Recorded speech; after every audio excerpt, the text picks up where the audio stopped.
Hello दोस्तों, Dalip Hindi short and classes में आपका हार्दिक स्वागत है।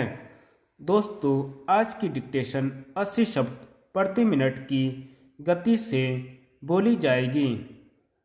यह डिक्टेशन एक दैनिक जागरण का संपादकीय डिक्टेशन है।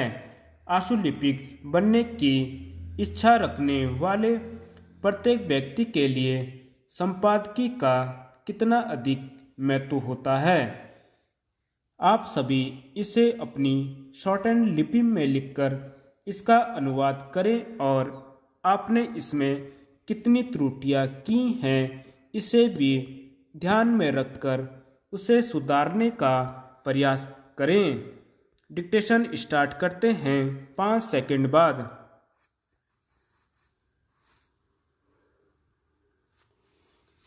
उपदेश देने की आदत। सुरक्षा परिषद की अध्यक्षता संभालने के अवसर पर एक इतालवी पत्रकार के प्रश्न पर संयुक्त राष्ट्र में भारत की स्थायी प्रतिनिधि रुचिरा कंबोज ने यह सही कहा कि लोकतंत्र और प्रेस की स्वतंत्रता को लेकर किसी को भी उपदेश देने की आवश्यकता नहीं है। ऐसे किसी दो टूक जवाब की जरूरत इसलिए थी क्योंकि जैसे जैसे भारत का कद बढ़ता जा रहा है वैसे वैसे पश्चिमी देशों और वहाँ की विभिन्न संस्थाओं में लोकतंत्र, प्रेस की स्वतंत्रता, मानवाधिकारों, अल्पसंख्यकों के अधिकारों आदि को लेकर भारत को नसीहत देने की प्रवृत्ति बढ़ती देखी जा रही है। यह और कुछ नहीं पश्चिम के श्रेष्ठता बोध से ग्रस्त होने की मानसिकता का प्रदर्शन है। पता नहीं क्यों पश्चिम और विशेष रूप से वहाँ के मीडिया के एक हिस्से को यह लगता है कि प्रत्येक मामले में उसने जो मानदंड स्थापित कर रखे हैं वे ही श्रेष्ठ हैं और समस्त संसार को उनका ही अनुकरण करना चाहिए।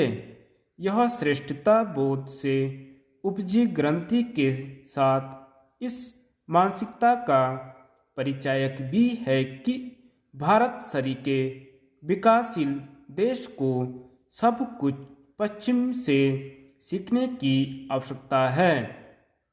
चूंकि यह मानसिकता धीरे धीरे एक दुराग्रह में परिवर्तित होती जा रही है, इसलिए उसका प्रतिकार करना आवश्यक है। भारत इसकी अनदेखी नहीं कर सकता कि पश्चिमी मीडिया यह देखने को तैयार नहीं कि स्वयं उसने किस तरह दोहरे मापदंड अपना रखे हैं, एक अपने लिए और दूसरे शेष विश्व के लिए। भारत को इस पर गहराई से ध्यान देना होगा कि पिछले कुछ समय में विभिन्न विषयों पर जो कोई शोध एवं सर्वेक्षण आए हैं और जिनमें भारत को कमतर दिखाया गया है वे वस्तुतः दुराग्रह से उपजे हैं। अभी हाल में जारी भूखमरी सूचकांक इस दुराग्रह का ताज़ा उदाहरण है। इस सूचकांक में श्रीलंका को भारत में बेहतर स्थिति में दिखाया गया और वह भी तब जब भारत सरकार ने इस पड़ोसी देश को खाद्यान्न संकट से उबारा।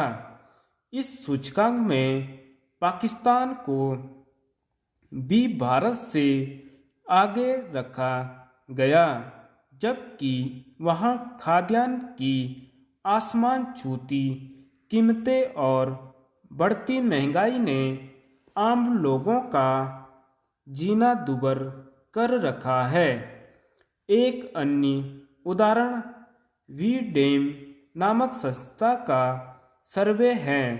इस सर्वे के अनुसार एशिया में भारत से कहीं अधिक अकादमिक स्वतंत्रता पाकिस्तान और अफगानिस्तान में है। इस तरह के शरारतपूर्ण और फूहड़ सर्वेक्षण देश की छवि न करने पाए, इसके लिए भारत को सचेत और सक्रिय होना होगा। इसके लिए पश्चिमी मीडिया और वहाँ की संस्थाओं को आईना दिखाना ही पर्याप्त नहीं, इसी के साथ उनके झूठ की पोल खुलने का भी काम होगा। यह भी आवश्यक है कि भारत अपनी उपलब्धियों के लिए पश्चिम से प्रमाण पाने की मानसिकता का परित्याग करे। उसे अपने मानदंड स्वयं बनाने होंगे और उन पर खरे उतरने के लिए निरंतर प्रयत्न भी करने होंगे। शिक्षा व्यवस्था प्रदेश देर से ही सही प्रारंभिक शिक्षा की दशा सुधारने की दिशा में प्रदेश सरकार ने महत्वपूर्ण कदम बढ़ाया है। इसके तहत राजकीय प्राथमिक और उच्च प्राथमिक विद्यालयों में एकल शिक्षा व्यवस्था समाप्त कर दी गई है।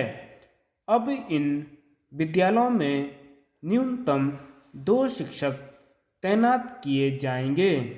वर्तमान में प्रदेश खासकर पर्वतीय क्षेत्र के अधिकांश प्राथमिक और उच्च प्राथमिक विद्यालयों की व्यवस्था एकल शिक्षक के भरोसे हैं।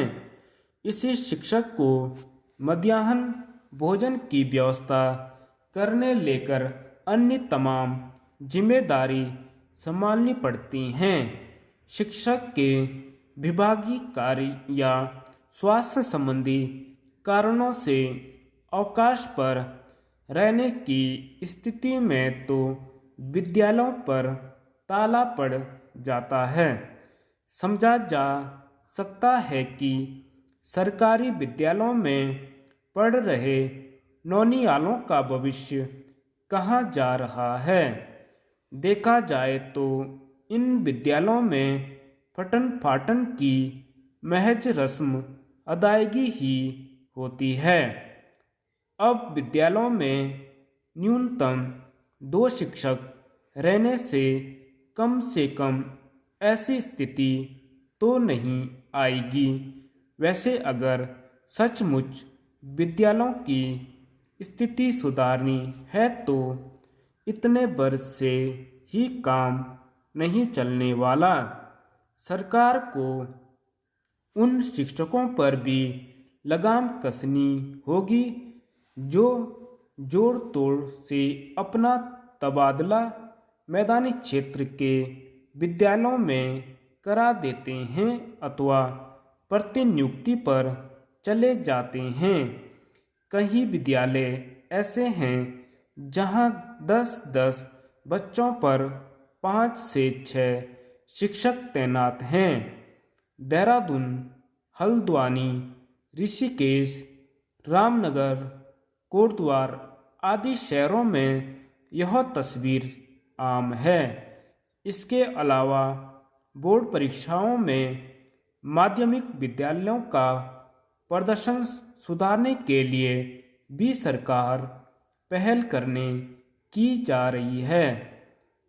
इसके तहत 10वीं व 12वीं के छात्र छात्राओं को बोर्ड परीक्षाओं के लिए विशेष तैयारी कराई जाएगी।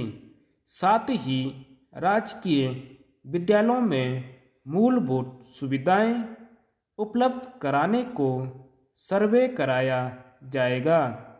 निश्चित रूप से कागजों में यह बहुत अच्छी पहल है। धन्यवाद।